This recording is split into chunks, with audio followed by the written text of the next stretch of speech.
Assalamualaikum warahmatullahi wabarakatuh.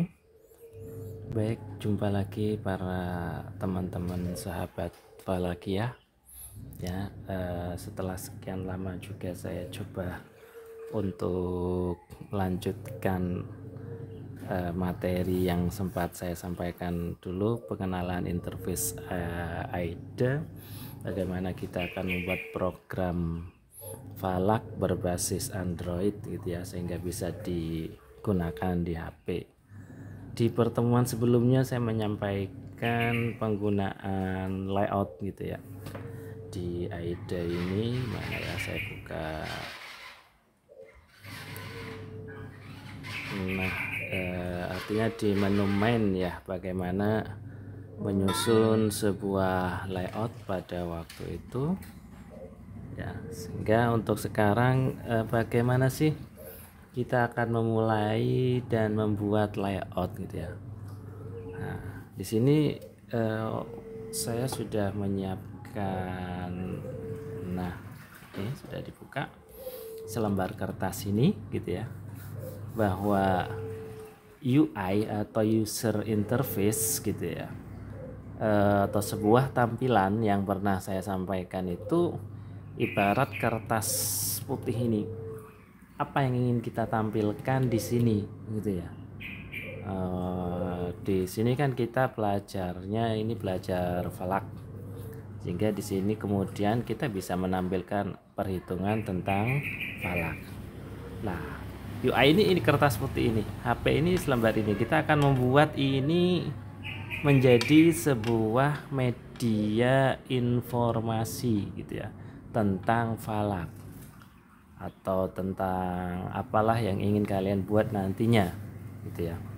Sehingga apa yang ingin kita sampaikan akan sangat baik gitu ya kalau kemudian kita buat flowchart begini dulu.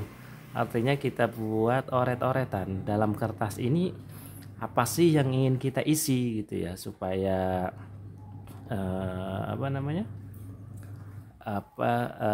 nanti kita menyusunnya, membuat layoutnya, membuat text view-nya, membuat apa yang kita butuhkan itu lebih terarah dan pekerjaan kita bisa lebih cepat selesai begitu ya. Enggak, di sini kan ibarat kemudian kita ini boleh buat falak gitu ya. Ini kita buat yang paling mudah ya, kita desain yang paling mudah itu penentuan arah kiblat gitu ya. Arah kiblat sudah. Ini judul. Nah, kita mau buat judul begini. Dan judul ini ingin kita tampilkan gitu ya. Nah, untuk menentukan arah kiblat berarti kan kita harus tahu posisi kita. Artinya berarti di sini butuh lokasi kita di mana. Nah, gitu ya.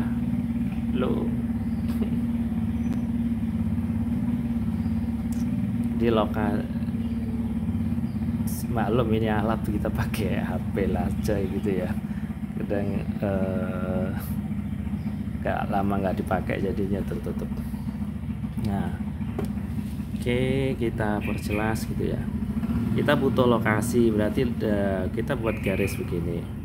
Kemudian di lokasi itu kita butuh menyertakan bujur tempat gitu ya, kemudian lintang tempat, kemudian juga tinggi tempat. Pengaruh enggak ya, elevasi enggak apa-apa lah, kita tulis saja dulu tinggi, time zone gitu ya. Terus apalagi yang dibutuhkan, bujur, lintang, time zone, elevation,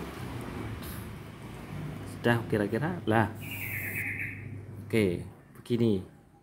Kemudian nanti data hasil di sini. Nah, kita sudah buat, nanti hasilnya berarti di sini hasil yang akan keluar. Kita bisa buat satu saja dulu begini ya.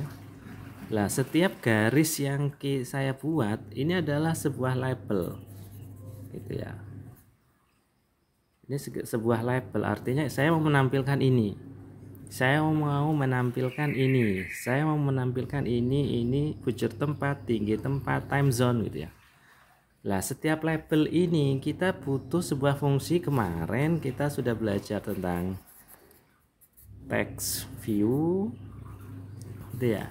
Kemudian sudah belajar edit text gitu ya. Jadi dua ini sudah kita pelajari gitu ya.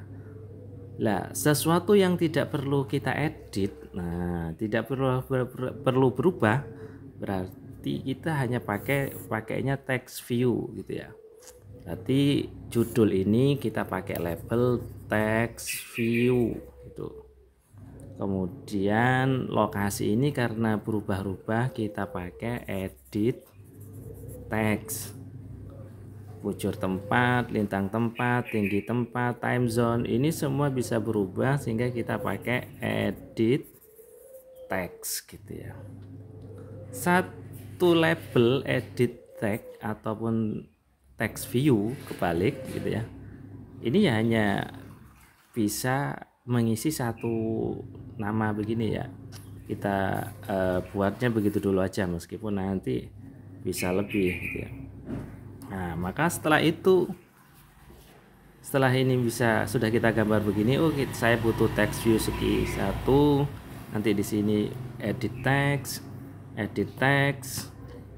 Ini hasil ini karena nggak perlu diedit, berarti kita butuhnya text view. Nah, gitu. Nah, setelah ini kita buat draft rancangan tampilan yang kita buat, baru kita masuk lagi ke idenya. Nah, di sini ya, di main ini. Oke ya, di sini baru kita buat. Lah, ini kok ada linear layout, ada button itu apa kemarin? Sebuah tombol ya. Artinya kita kembali ke kamera. Ini ya, di sini ada yang kurang berarti ya. Di sini kita butuh tombol eksekusi. Nah, eksekusi. Nah, tombol ini berarti kita butuh yang namanya button. Ya, tombol eksekusi artinya sudah ketika data sudah kita isi, kita proses supaya data muncul. Nah, begitu ya. Hingga nanti ketika kita sudah akan menyusun ini, kita enak dari awal gitu ya. Nah, sini ada linear layout gitu ya. Linear layout apa ya kemarin ya? Nah, linear layout ini sebuah bungkusnya label ini. Nah ya, linear layout itu sebuah bungkus atau kalimat label ini ya.